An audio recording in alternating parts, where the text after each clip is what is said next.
ओम नमः शिवाय। दर्शकों, आज हम आपको श्रावण माह की हरियाली तीज के बारे में विस्तार पूर्वक बताएंगे और उसकी कथा एवं व्रत दोनों का महत्व बतलाएंगे।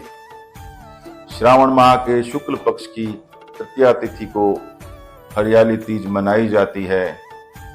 प्रकृति इस समय अपनी पूरी हरी छटा बिखेरे रहती है। चूंकि माँ पार्वती आदि शक्ति हैं, आदि शक्ति स्वयं प्रकृति स्वरूप हैं। प्रकृति का रंग हरा है, भगवान शिव को हरा रंग पसंद है, इसलिए इसे हरियाली तीज भी कहा जाता है। क्यों मनाई जाती है?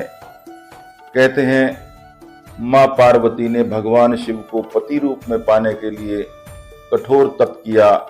107 जन्म तक वह भगवान शिव की पूजा अर्चना करती रही, परंतु भगवान शिव उनको पति रूप में प्राप्त ना हुए। 108वें जन्म में जब माँ पार्वती ने घोर तपस्या की, तब भगवान शिव ने प्रसन्न होकर उन्हें पति रूप में मिलने का वर दिया और उनका विवाह हुआ। यह व्रत, यह त्योहार सुहागिन महिलाएं व्रत करके मनाती हैं। कहीं कहीं व्रत ना करने का भी विधान है।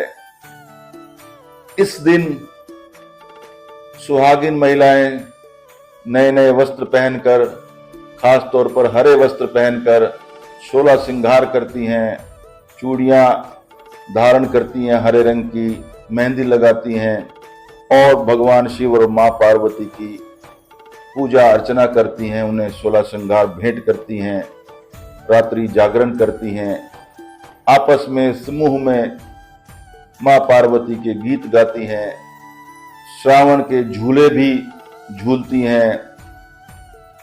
सारी सखियां मिलकर भगवान शिव और मां पार्वती के भजन गाती हैं। इस प्रकार से यह तीज मनाई जाती है। इसके पीछे की कथा क्या है वह भी आपको बतलाएंगे। व्रत रखने का महत्व।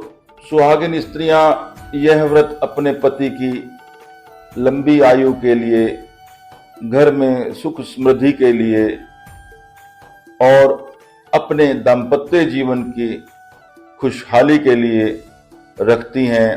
कुंवारी कन्याएं भगवान शिव जैसा वर प्राप्त करने के लिए, मनवांछित वर प्राप्त करने के लिए इस व्रत को करती हैं। कहीं कहीं यह व्रत का विधान है, कहीं कहीं इस व्रत का विधान नहीं भी है। वहां केवल एक हर्षोल्लास और उत्साह से इस त्योहार को मनाया जाता है। इस हरियाली तीज की कथा के बारे में आपको बतलाते हैं। कहते हैं मां पार्वती अपने पूर्व जन्मों को याद न कर पा रही थी, तो भगवान शिव ने उन्हें याद दिलाया कि किस प्रकार उन्होंने कठोर तपस्या करके भगवान शिव को वर के रूप में प्राप्त किया। कहते हैं भगवान शिव ने पार्वती को इस प्रकार से सब कुछ याद दिलाने के लिए यह विवरण सुनाया कि एक बार तुमने हिमालय पर्वत पर जाकर गंगा किनारे मुझको यानी भगवान शिव को पति रूप में पाने के लिए कठिन तपस्या प्रारंभ की। उस घोर तपस्या के समय नारद जी हिमालय के पास गए, जो कि तुम्हारे पिता हैं, और कहा कि विष्णु भगवान आपकी कन्या के साथ विवाह करना चाहते हैं। नारद जी की बात सुनकर तुम्हारे पिता ने इस बात को स्वीकार कर लिया।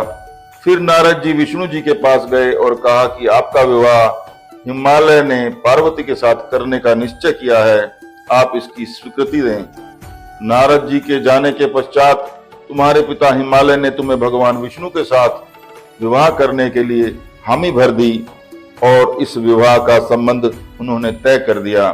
यह बात सुनकर तुम्हें अत्यंत दुख हुआ, क्योंकि तुम तो मुझे पति रूप में पाने के लिए तपस्या कर रही थी।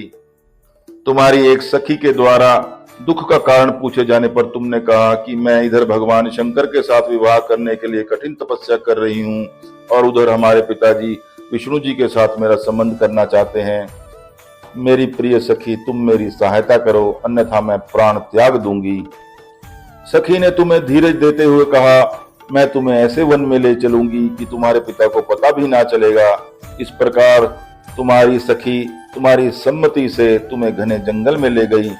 इधर तुम्हारे पिता हिमालय ने घर में इधर उधर खोजने पर जब तुम्हें ना पाया तो वह बहुत चिंतित हुए, क्योंकि नारद जी ने विष्णु जी के साथ विवाह का संबंध तय करवा दिया था। वचन भंग की चिंता ने तुम्हारे पिता को मूर्छित कर दिया। तब सभी पर्वत यह तथ्य जानकर तुम्हारी खोज में लग गए। उधर तुम्हारी सखी सहित तुम नदी किनारे की एक गुफा में मेरे नाम पर तपस्या करने लगी और उपवास रखने लगी। तुमने वहां पर शिवलिंग स्थापित करके पूजन प्रारंभ कर दिया तथा रात्रि जागरण भी किया। तुम्हारे इस कठिन तप व्रत के कारण मुझे तुम्हारे पूजन स्थल पर आना पड़ा। तुम्हारी मांग तथा इच्छानुसार तुमको मुझे अर्धांगिनी रूप में स्वीकार करना पड़ा। उसके पश्चात मैं तुरंत कैलाश पर्वत पर चला गया। प्रातः वेला में जब तुम पूजन सामग्री नदी में छोड़ रही थी, उसी समय हिमालय राज उस स्थान पर पहुंच गए। वे तुम दोनों को देखकर पूछने लगे, बेटी तुम यहाँ कैसे आ गई? तब तुमने विवाह वाली बात सुना दी। वे तुम्हें घर बुला लाए। तब शास्त्र विधि से तुम्हारा मेरे साथ विवाह हुआ। इस प्रकार भगवान शंकर जी ने पार्वती को उसकी कठिन तपस्या और घोर तप के बारे में बतलाया कि इस प्रकार से तुम्हारा और मेरा विवाह हुआ था। और भगवान शिव ने मां पार्वती को यह कहते हुए यह सबके हित में बात भी कही कि जो कोई भी इस प्रकार से व्रत करेगा उनका परम कल्याण होगा और उन्हें मन वांछित वर की प्राप्ति होगी। इस प्रकार मां पार्वती का भगवान शिव को पाने के लिए कठिन तप और व्रत पूर्ण सफल हुआ और भगवान शिव उनको पति रूप में प्राप्त हुए।